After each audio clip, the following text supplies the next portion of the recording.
Quanto può essere recuperato dal pensiero di Paolo VI anche da questo punto di vista?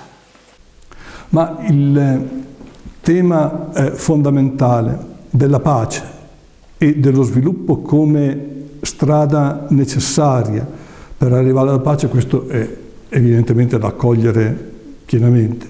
Quindi in questo Paolo VI ha colto uno dei centri della problematica attuale e si tratta di viverlo, di realizzarlo.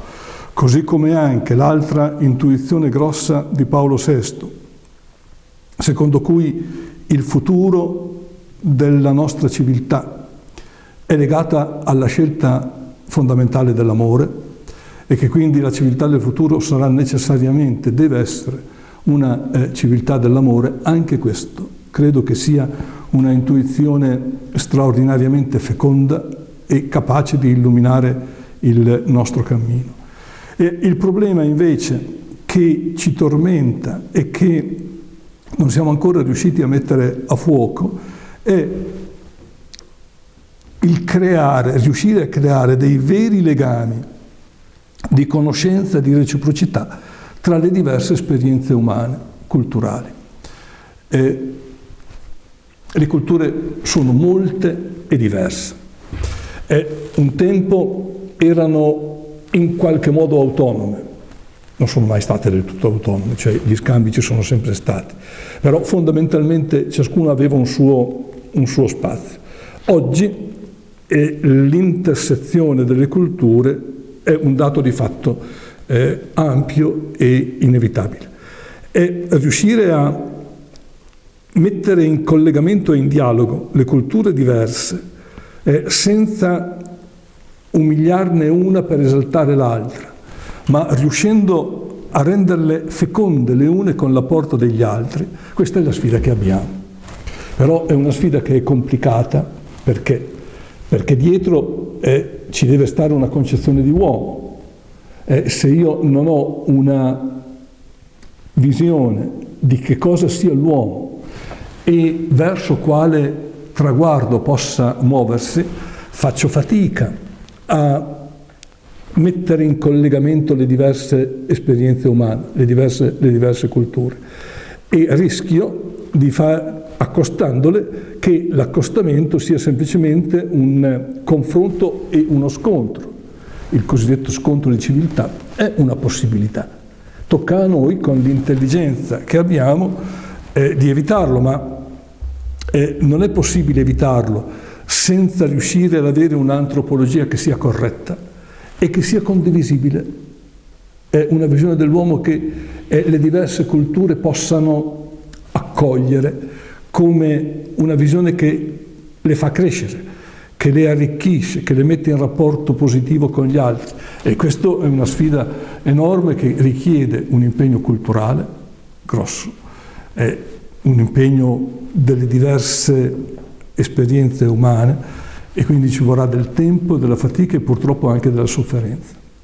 Un altro tema caro a Paolo VI è la promozione della vita, collegato anche alle umane vite.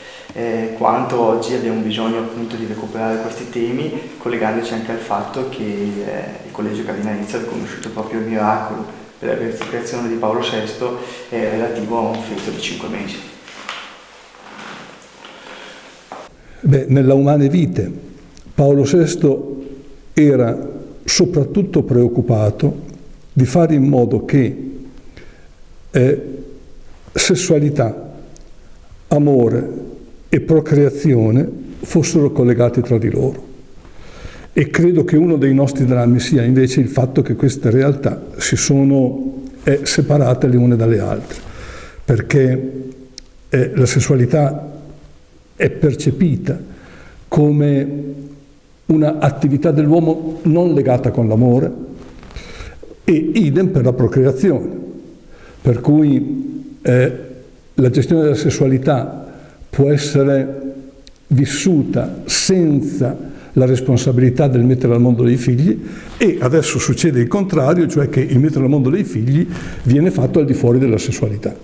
E questo è alla fine un impoverimento dell'esperienza umana, perché la sessualità diventa un esercizio muscolare.